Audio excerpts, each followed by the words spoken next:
In the quiet town of Maple Ridge, everyone knew Angela Morris, a 36-year-old mother of 4 who worked 2 jobs just to keep her children fed.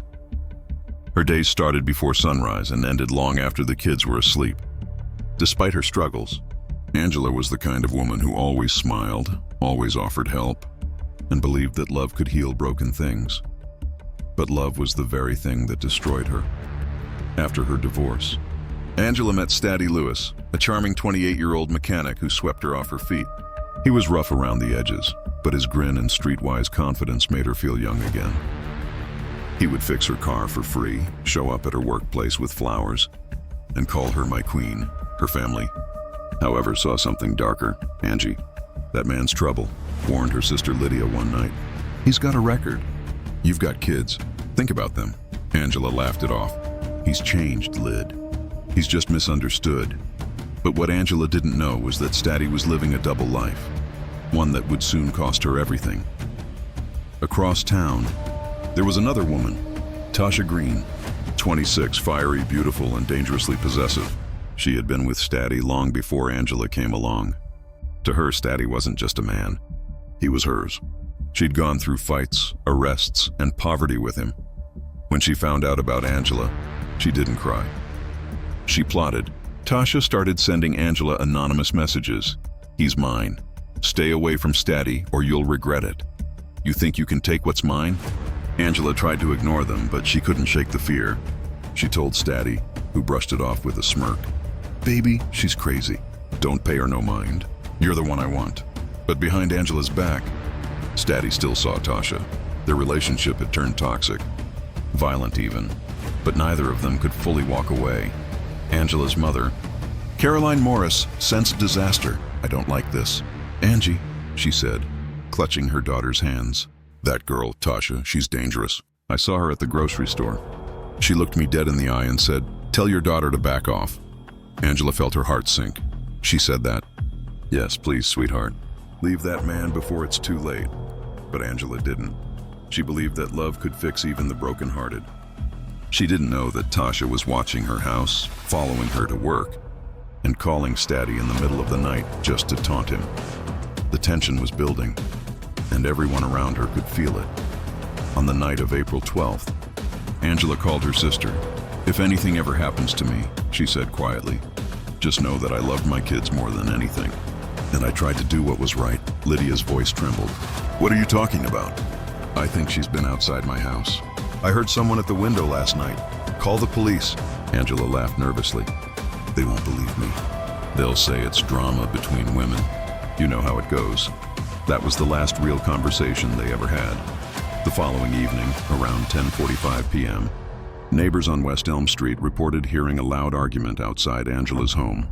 One neighbor, Mr. Turner, later told police, I saw 2 women yelling. One of them, I think the taller one, had something in her hand. Then there was a scream and silence. When police arrived, they found Angela lying on the ground by her car, a single stab wound to her chest. Her phone was still clutched in her hand, the screen glowing with an unsent message. She's here. Tasha Green was gone, vanished into the night. The town was in shock. News spread quickly. Mother of 4 killed outside her home. Her children, ages 4 to 13, were taken in by her sister Lydia, who couldn't stop crying when reporters came to her door. She didn't deserve this, Lydia said, voice breaking. We warned her. God, we warned her. Police began piecing together the evidence. They found Tasha's fingerprints on a discarded knife near the scene, and surveillance footage showed her car speeding away minutes after the murder. But Staddy? He claimed he had nothing to do with it. I didn't tell her to do that, he told detectives. Tasha was jealous. I tried to calm her down, but she's crazy. I loved Angela, I swear. Still, many suspected that he had played both women against each other until one finally snapped.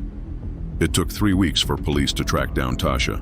She had been hiding at her cousin's apartment 2 towns away. When the SWAT team broke down the door, she reportedly said only one thing. He told me he loved her. I couldn't let that happen. In her confession, Tasha said she confronted Angela to make her leave Staddy once and for all. The argument turned violent. She said I was pathetic, Tasha whispered through tears. I just lost it. But when prosecutors asked if Staddy knew about her plan, she hesitated. "I ain't saying nothing about him," she muttered. "He played us both. Let him burn in his own way." The trial became one of the most followed cases in Maple Ridge history. The courtroom was filled every day, journalists, neighbors, and even strangers who felt pity for Angela's children. The prosecution painted Tasha as a jealous lover driven by rage. The defense argued that she was manipulated and mentally unstable. Staddy, though not charged in the murder, was called as a witness. His testimony shocked everyone. He admitted he had told both women he loved them at the same time. "I didn't mean for this to happen," he said, crying on the stand. "I never thought she'd actually hurt Angela." The judge called his behavior morally reprehensible, even if not criminal. After a 6-week trial, Tasha was found guilty of second-degree murder and sentenced to 35 years in prison. She showed no emotion as the verdict was read, just stared at Staddy with hollow eyes. Months later, Lydia stood outside the courthouse with Angela's children. Reporters asked her what justice meant to her. "There's no justice," she said quietly. "My sister is still gone. Her kids still cry for her at night. The woman who killed her will live, eat, sleep. But Angie's under the ground." She paused, then added, "If you ever see someone warning you about the person you're with, listen. Love shouldn't cost your life." As the crowd dispersed, Staddy stood in the distance, alone.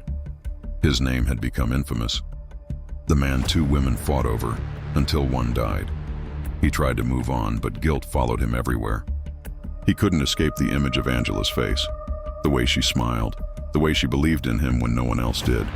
He started drinking, lost his job, and eventually left town. Rumors say he ended up in a small coastal city, living quietly under another name. Years passed, and the story of Angela Morris became a cautionary tale shared in schools and online forums about toxic love and ignored warnings. Her oldest daughter, Marissa, now 18, started speaking publicly about domestic violence and emotional manipulation. "My mom thought love meant saving someone," she said in a televised interview. But sometimes love means walking away. The word struck a chord nationwide. People saw Angela's story not just as a tragedy, but as a reflection of how obsession, jealousy, and silence can destroy lives.